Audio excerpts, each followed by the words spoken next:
Yo, what's up guys, thank you for tuning back in. My name is Lincoln Jack, representing WRESTHINGS, and I'm back with Wrestling Twitter this week. The series of episodes will be going into wrestling that wrestling has for this week through Twitter. Twitter, the best place to get your opinions and the most untouched environment in the world. So if you like what you're hearing, please why don't you shoot punch that like button, put an honorable in the comments. Also make sure you pedigree the hell out of that share button like your name is Hunter Hearst Helmsley. Let's go. Now, of course, where to start, but with the Velveteen Dream situation. The Velveteen Dream was fired by WWE recently, and he's come up with his defense, defending the allegations that were put against him during the speaking out movement. So what Velveteen Dream is basically saying, I'm not going to read out the whole thing. I'm just going to leave the tweet from Alex McCarthy and just leave the screenshots. Just put the screenshots there. Basically, Velveteen Dream has come to a little bit of trouble. He's got a 17-year-old called Jacob come to him for advice as to how to make it in the wrestling business. He gave him his advice, and also basically a lot of things were misconstrued. Basically, so if what he is saying is right, if what Velveteen Dream is saying is right, if he's innocent, because let's be honest, the IWC have taken a massive L here. Like right now, nowadays, not just in wrestling, but in everyday life, when people get accused of something, people always believe the accusation, especially the people that hate the person that's being accused. Well, Will Ospreay, for example, the Twitter account that basically put Will Ospreay into all the trouble that he's been in the past 12 months is they come out and say that it's not right, it's not right. Will Ospreay is innocent, but the people just don't want to think that he's innocent because right now, is always guilty until proven innocent. It's not innocent until proven guilty, if you know what I mean. This is basically the situation for Velveteen Dream right now. There's some people online, they're not quite sure whether to change their stance or apologize for ripping into Velveteen Dream and calling him a nut or anything. And then there's people that are saying that, okay, yeah, I should have held back my opinion until 100% of the evidence came out, and that's what needs to happen nowadays.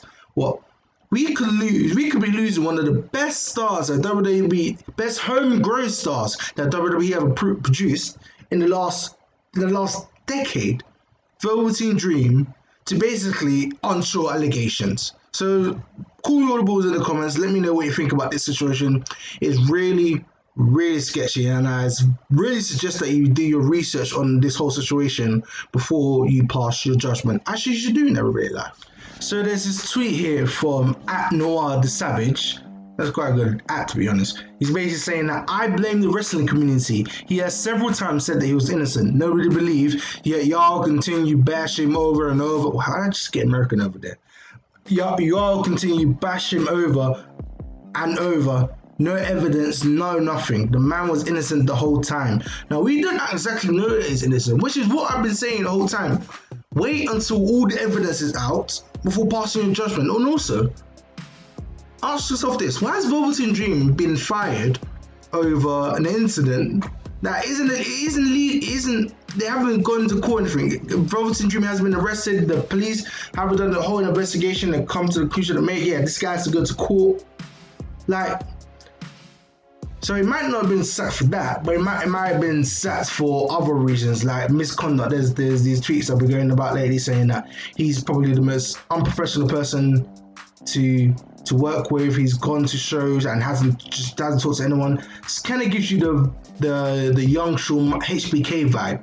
So it's a really sketchy situation. Once again, I encourage you to do your research about this situation before you pass judgment. So going deeper into this topic about the Velveteen Dream saga, there's this tweet from @WrestleDebate here saying, I don't really know how to respond to this. That was my thought as well. But this statement 100% should have been released when the allegations came about. That stuff about protecting his character is absolute BS. Now, it really isn't. Like, you have Patrick Clark, and he comes across this absolute gem of a character called Velveteen Dream. How would you not want? So let's say it was an Undertaker, for example. You think that we'll have to break kayfabe if allegations came against him of grooming, which is I think the allegations are about grooming. Or if he was accused of anything, do you think Undertaker, do you think Mark Calloway will just instantly break character and come out saying, oh, I 100% didn't do this? No. Patrick, as far as we're concerned, Patrick Clark, the guy behind Velveteen Dream, has every right to wait until he's no longer under contract with WWE before coming up with these allegations. He can't actually. He's saying it out of character because the character belongs to WWE and he's gone. So this is Patrick Clark coming up with the allegations. Before we continue, it might come across as me defending Velveteen Dream for his presumed actions, but I'm just trying to avoid this Enzo situation. Enzo Amore was sacked. Well, he was fired basically because of the allegation that he raped somebody. Now it turns out that he didn't, but now his wrestling career in WWE was basically tarnished. Because probably will go back there. It was tarnished because of unfinished allegations. It's like me passing to you a jigsaw puzzle that is half finished, saying, here's evidence. It's just mad. I'm just trying to avoid a situation like that, because honestly, stuff like that should have really happened again, but it had with Velveteen Dream. So instead of talking about AEW content, I'm just gonna talk about Anthony Ogogo. So when this whole factory storyline started in AEW, there was people thinking, I got to do the voice. What's his name again? Why is KT Marshall being pushed ahead of Nate Carburetor, Aaron Solo, and Anthony Ogogo? They should be pushing those three instead of QT Marshall. Well, guess what? This is what's happening. Anthony Ogogo is in a prime position right now. He's looking like he's a veteran. He's absolutely fantastic, and his social media game is good. Let me just show you some tweets of his. So there's this tweet that's pinned on his account at Anthony Ogogo. So in my opinion, Cody's. Let me try to do Anthony Ogogo. In my opinion, Cody's best wrestler in the world on stick, bell to bell. No one can touch him.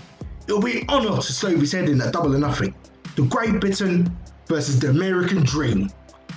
I love this guy, man. He's such a good promo as well. Like, such an underrated promo. This guy is gonna be, if they push him at the right time, he can be an absolute star in AEW. He's already a star here in the UK. In the US, is gonna shoot right to the moon, as Cameron Graham should say. There's another tweet here for Anthony Ogogo quashing the rumors that he broke his ribs in training for the Double or Nothing match. He's just saying, just got the report back. Rib ain't broken. Ready for war. See you tomorrow at the weigh-in, piss boy. Oh, I love that, man. Piss boy. Piss boy. That's fantastic. It's not on the verge of Sparkle Crotch, but it's Sparkle Crotch just 1,000 times better. And it wasn't even it's not like it's a line fed from the storyline people, from the bookmakers, not the bookmakers, the bookers. It's from him, it's from himself. He created a nickname for Cody by himself, Piss Boy. I would really like to, I'm not interviewing, but I would really like to interview Anthony Ogogo and just see where he came up with the word Piss Boy. Anthony Ogogo, if you're watching this, please DM me. This is comment on the last tweet that I read about Anthony Ogogo. It was saying, this is from at great NDO, saying, how about this for a match? British round rules. Matches consist of 6 3-minute rounds with 20-second breaks between each round. Matches are 2 out of 3 falls. Falls can be won by pinfall, submission, or counter. Once a fall occurs, the round ends. Do you know what? That's actually a mad idea. Like, it really goes into the dynamic of, this is a wrestler, a pure white meat babyface wrestler, Cody Rhodes, going up against a heel British ex-boxer. Hey, that's a mad idea. I'm actually gonna forward this to the boys in the WRESTHINGS boys in the group chat, and I'm gonna forward this to you as well. Do you think the British round rules match stipulation would be a great idea in AEW? Let me know in the comments below. So usually during wrestling Twitter, there's this argument that dominates the wrestling Twitter timeline during the course of a week or two, or maybe even a month. But this week it was Randy Orton versus Kenny Omega as to who is the greatest wrestler in the world right now. And this is a tweet from at WrestlePurist that have quoted Jim Ross from one of his podcasts, saying that I don't think anybody is as better than Randy Orton in the wrestling business. Of course, that's so subjective. I'm sure there's Kenny Omega fans out there that would say Kenny Omega is the best wrestler in the world. Some will, and they've got the right to their opinion. Well said there by JR. Personally, I think if you think Randy Orton is the best wrestler in the world, then good for you. They're good for you, but personally, I think it's Kenny Omega. He might not be that guy on the mic, but in the ring, he more than compensates for his lack of promo skills. And it's not even that he has a lack of promo skills. He's actually better on the mic than people would say. People would say. Like, it's sure his promo skills are better when he's around Don Callis. Like, Don Callis as a visible hand was a real big cue for AEW because he's basically Kenny's mouthpiece when Kenny doesn't need to speak, that is. But when Kenny does speak, it's actually underrated. I don't get what's the fuss about, Kenny Omega is not a good promo. He's a very underrated promo in my opinion. Call your audibles in the comments if you have a different opinion to mine. So there's a tweet here from @TitansForward under the WrestlePurist's tweet saying that Kenny Omega can't cut a better promo than Orton, can't develop a character better than Orton, can't work a crowd like Orton, damn sure can't be a better heel than Orton. Like it or not, JR is 100% right. No, he's not 100% right. Didn't you just hear what I just said? Well, of course, but you're not, because you're not watching. But Kenny Omega is just as good as all the things that you listed. Better promo, character development, working the crowd, and being a heel. Kenny Omega was one of the biggest heels in New Japan for the longest time. When he just entered the Bullet Club as the cleaner. The cleaner was a brilliant piece of character development for Kenny Omega. And now it's time for this. Acknowledge me. Acknowledge me. Acknowledge me. Obviously, you know what it is. This is the section of the video where we go through the tweets that want people to just want people to acknowledge them. Just give them a little bit of happiness that they want throughout their day that they rarely get. Let's look through some acknowledge me tweets. So what I was thinking is that a good place to look for some acknowledge me worthy tweets would be through the Randy Orton and Kenny Omega debate. We actually had one. We already actually had one, to be honest. But yeah, let's look for more, shall we? It is one. This one is from @Gracelyn Wish saying everyone really be out here fighting over Kenny Omega, Roman Reigns, and Randy Orton these days. Listen in, folks. The best wrestler in the world is simply John Morrison. #More Morrison. Well, obviously, this is an acknowledge me worthy tweet because it's from a Stan account, and despite how much I love John Morrison, he ain't the best wrestler in the world. Come on, let's be honest. There is another tweet here from @RWBSoCute, Raspberry Jam, saying, how are you going to argue about if Randy Orton or Kenny Omega is the best wrestler when Jillian is literally right there?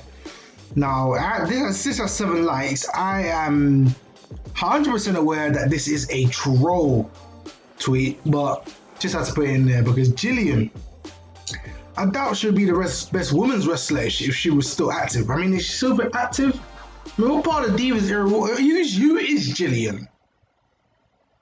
I'm probably gonna hate for that comment alone. I mean, who is Jillian? See you guys later, man. Make sure you punch the like button, audibles in the comments. pedigree the share button like your name's Hunter Hurst Helmsley. Also make sure you subscribe to WRESTHINGS for all your Black British wrestling content. My name's been Lincoln Jack, representing WRESTHINGS, and I'll see you next time.